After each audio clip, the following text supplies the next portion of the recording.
Thornhill Church stood abandoned atop a lonely hill, overlooking the village of Ravenmore. For decades, the church had been left to decay, its once proud walls crumbling and broken.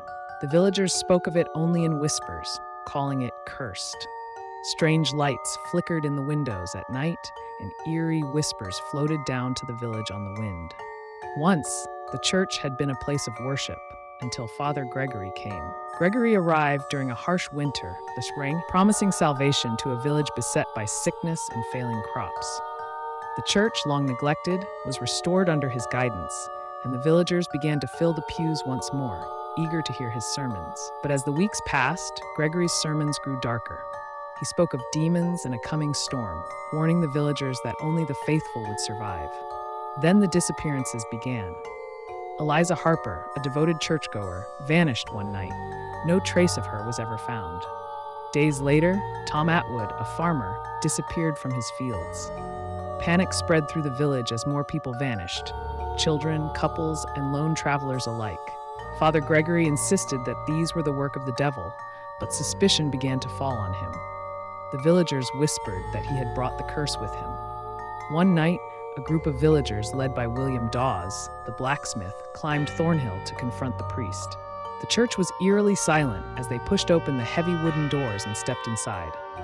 The air was cold, much colder than it should have been for a summer night, and it smelled of decay. At the altar, Father Gregory knelt in prayer, his back to them. "Father," William called out, his voice shaking, "we need to talk." Gregory did not move. Slowly, the villagers approached him. When Gregory finally turned to face them, his eyes were sunken, his skin pale and gaunt, his lips twisted into a grotesque grin. "They're safe," he whispered. "Safe from the darkness." "What have you done?"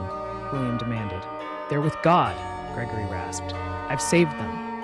As he spoke, ghostly figures began to emerge from the shadows, pale and gaunt, their hollow eyes filled with pain. The missing villagers had become tortured spirits, bound to the church. The air grew heavy with cold as a thick, black mist began to rise from the altar. William and the others tried to flee, but the ghostly hands reached out for them, dragging them down. William broke free and fled the church, racing down the hill.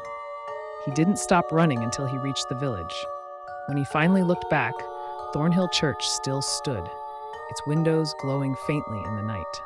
Whispers echoed on the wind, calling out from the cursed church, but William knew better than to answer.